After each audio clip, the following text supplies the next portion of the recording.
प्रिय दर्शक बंधु नमस्कार। ख्रीष्ट सम्मिलित मंडली भुवनेश्वर आनुकूल्य नियमित प्रसारित होता विशेष कार्यक्रम प्रातज्योति यही प्रातज्योति को आपण को स्वागत करुच्ची। यही कार्यक्रम आपण नियमित देखुअछंती एवं ईश्वरंकर वाक्य द्वारा आशीर्वाद प्राप्त होउछंती। सेथिपा आमने प्रभु को धन्यवाद दो। आपणक निकटरे मध्य कृतज्ञ अटु। आपण केवल एका देखुछंती ताहा नुहे, आपण आपणकर बंधु मान को मध्य यह कार्यक्रम संपर्क में अवगत करातु। से निकटरे यार लिंक को शेयर करंतु, जद्वारा से माने भी आशीर्वाद प्राप्त हेबे एवं आपण मध्य आशीर्वाद प्राप्त हेबे। तेबे आम माने विशेष करिकी परिवार संपर्क में आलोचना करिबा। परिवार जोटा कि समाजर कहयाकु गले मूल विषय अटे। जानते कि आरंभ रे मनुष्य जातिर आरंभ रे परिवार सहित आरंभ होईची। ईश्वर जिते विशाल पृथ्वी को सृष्टि कले, सबकिछि सृष्टि कला उतारे शेष दिन से मनुष्यर निर्माण कले।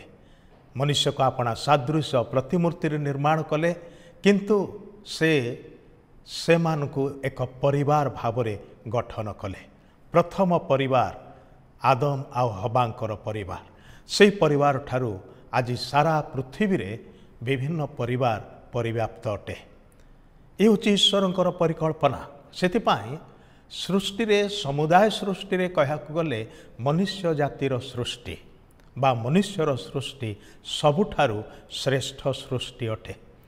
आ परमेश्वर से प्रकार भावरे मनुष्य को निर्माण करी अछंती।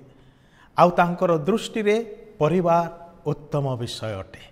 सेथिपाई पृथ्वी रे प्रतिटी परिवार को से निजे संस्थापन करिया पाई इच्छा करते। प्रतिटी परिवार जेपरी ताहांकर इच्छा लोड़ी कार्य करिवे यह से चाहते। आज आम अल्प समय चिंता करिबा परिवार संपर्क में ईश्वरंकर वाक्यर निर्देश कौन। पुरातन काल रे परमेश्वर मूसांक द्वारा परिवार गुड़ी को कथा कहले। विशेष करिकी जो परिवार गुड़ी को से मिस्र देश ठारू बाहर करी आनिले, किणानर सीमा पर्यंत 40 वर्ष धरी से मानकु प्रांतर पथरे दिग्दर्शन देले, बाट कढ़े नेले, से मानकु नेतृत्व देले। ताहांकर अधीन रे लक्ष लक्ष परिवार थिले।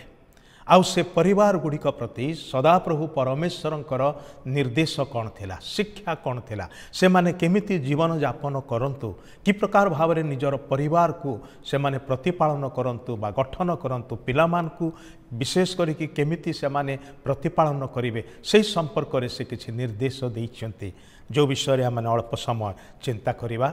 यह पवित्र बाइबल द्वितीय विवरण पुस्तक तार 6 अध्याय 6 पद एवं 7 पदरे ए प्रकार लेखा अच्छी। मु पढ़ुची, आपण मन देकी शुणु। द्वितीय विवरण 6 पर्व तार 6 पद आउ 7 पद।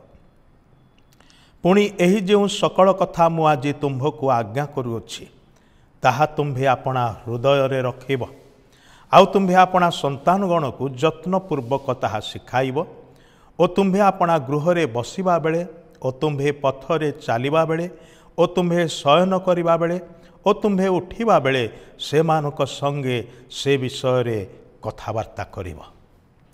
ईश्वर चाहते से देइथिबा विधि व्यवस्था, से देइथिबा वाक्य जेपरी केवल कर्ता कर्त्री स्वामी स्त्री पितामाता भावरे से माने केवल जानिबे शिखिबे ताहा नुहे, किंतु ताहा से माने पिलामानकर जीवन रे हस्तांतर करिवे, पिलामानकु से विषय रे शिखेइबे।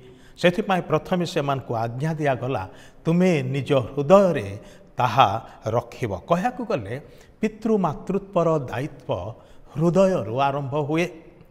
आम माने विशेष करके ए विषय रे जानिबा दरकार। आम मानकर अंतरता, आम मानकर आंतरिकता सेठारे थिबाको हबो। अनेक समय कार्य व्यस्तता, विभिन्न प्रकार जंजाल, विभिन्न प्रकार चिंता एते माड़ी बसे जे आम माने पिलामानकु बड़ सहजरे आम माने उपेक्षा कर दे था बा अन्य भाव रे कहा गले अवहेला कर दे था। वर्तमान दुनिया रे जेतबे स्वामी और स्त्री दी जण जाक चाकरी करते, सकाळ उठिकी कर्मक्षेत्र को चली जाती, फेरला बेल को विलंबित संध्यारे फेरती, सारा दिन पिला माने कहार जत्न रे रहंती। घरे रहिथिबा जदि आजिकाली तो बापा माँ पुओ झील मान सांगे एते रही पारते ना बापा माँ निज घरे एवं पिला माने चाकरी क्षेत्र में से एकाकी था से हो पारे कौन सी आयार सहायता से माने नियंती से जत्न नेबापाई से आयार निकट में से माने सारा दिन समय पाइले बा क्षेपण कले चिंता करी देखंतु ए प्रकार वर्ष पर वर्ष चलिले पितामाता जो जत्न जो प्रेम जो प्रकार सहानुभूति जो प्रकार से प्रतिपालनर विषय यू से वंचित होना कि तार प्रभाव पड़ुची से पिला माने आडामांट हो जाती पिला माने विशेष करके जिदिया हो जाते पिला माने विरक्त हो जाते विभिन्न भाव में से माने नकारात्मक प्रतिक्रिया सबू देखाती से ईश्वर वाक्य आम मान को एक कथा कहे मोसा लोक मान को निर्देश देले तुम्हें सदाप्रभुंकर वाक्य को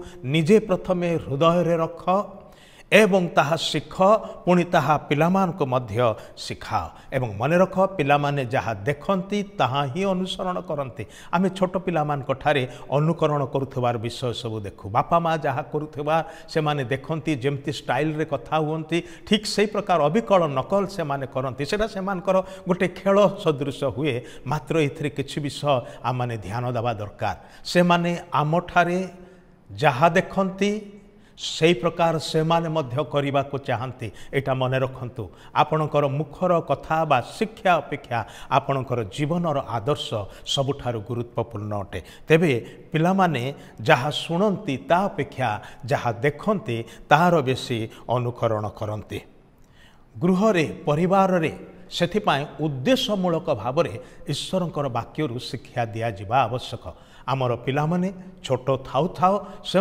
प्रभुंक वाक्य विषयक शिक्षा देले से माने बाल्यकालरू प्रभु विषयक भय रे वृद्धि पाइबे आ ईश्वरंक वाक्य कथा लिखा अछि जे सदा प्रभु विषयक भय ज्ञानर आरंभ अटे भाई भणी माने आपण चाहती आपणकर पिलामाने ज्ञानवान हुअन्तु केवल पाठ पढ़ारे नुहे किंतु परिपक्वतारे आंतरिकतारे आभ्यंतरीण जीवन रे सेमानकर मन आत्मारे हृदय मध्य सेमानकर स्वभाव चरित्र रे सेमाने बुद्धि विशिष्ट ज्ञानयुक्त होवन्तु यह प्रत्येक पितामाता चाहती किंतु परमेश्वर जो उपायटी देइछन्ति ताहा से माने अवलंबन करते नाही आज आपणकर परिवार रे एई क्षेत्र रे सफलता देखिया पाई जदि चाहती पिला मानकु उत्तम भाव रे वृद्धि पांतु प्रतिपालित हुअन्तु बोली इच्छा करन्ति ताहाले ईश्वरंकर वाक्य को निजे पालन करन्तु निजर कर्म रे निजर आदर्श जीवन रे पिलामान को मध्य शिक्षा दियंतु जद्वारा कि से माने मध्य